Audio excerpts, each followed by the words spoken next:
Suez Canal blocked, a brief history of the Egyptian trade route, and the Ever Given stranded in its waters.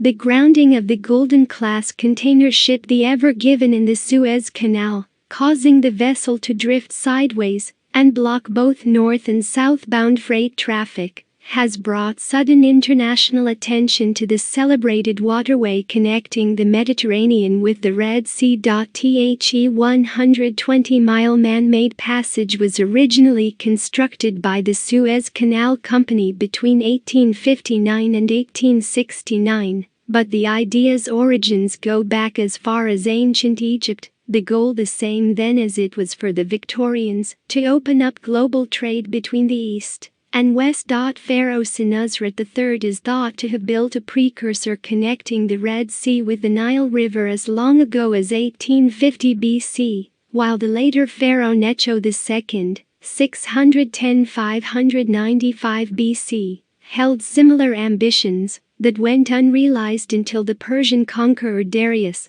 522–486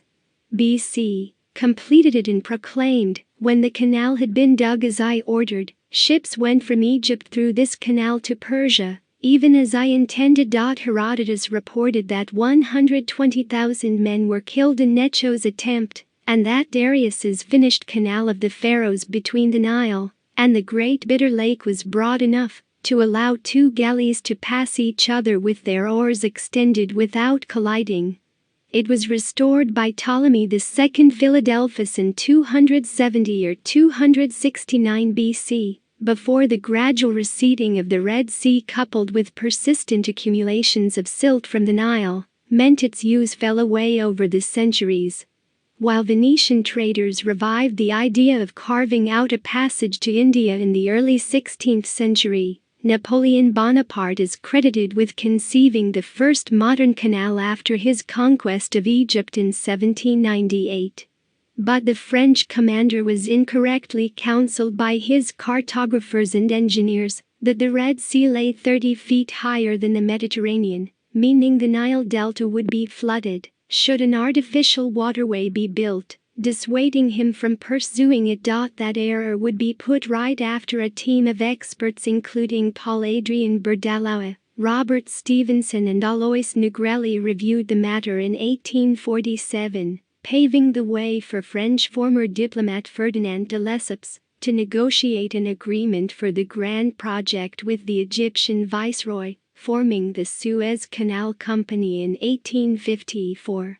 He commenced work on his hugely ambitious channel, running from Port Said to Port Tewfik, 3 years later against fierce resistance from the British, concerned about the impact on its lucrative India trade routes, which saw our national press brand the canal a flagrant robbery got up to despoil the simple people, and de Lesseps engage in a war of words with Prime Minister Lord Palmerston, and even challenged Stevenson to a duel of honor after he criticized him in Parliament. Egyptian peasant laborers were forced into taking part in the construction under the threat of violence, using picks, shovels, and their bare hands to haul out the earth before the country's ruler, Ismail Pasha, outlawed the practice in 1863, forcing de Lesseps to adopt high-tech steam and coal-powered shovels and dredgers instead.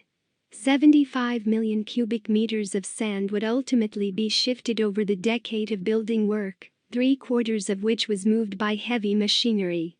An opening ceremony was held on the evening of 15 November 1869 in Port Said, with illuminations, fireworks, and a banquet aboard the Pasha's yacht.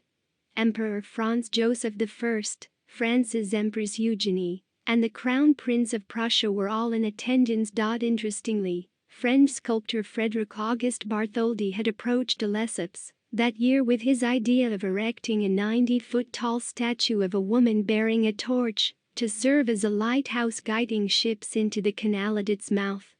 Egypt bringing light to Asia was rejected by the engineer, but, undeterred, Bartholdi finally unveiled another version in New York City in 1886, an icon that became known as the Statue of Liberty. The Suez Canal became a center of conflict between Britain, France, and Israel 87 years after it opened, when Egyptian President Gamal Abdel Nasser nationalized it on 26 July 1956. His country had gained its independence from the British Empire in 1922, but an occupying military force continued to oversee the canal to secure Britain's commercial interests and had opposed the building of the Aswan Dam. The tripartite forces advanced into Egypt on 29 October to regain control, before attracting widespread condemnation from the international community, including the US, UN, and the Soviet Union, who threatened nuclear retaliation. British Prime Minister Anthony Eden, also under pressure from protesters at home, was forced to order a retreat and ultimately resigned in humiliation and ill health.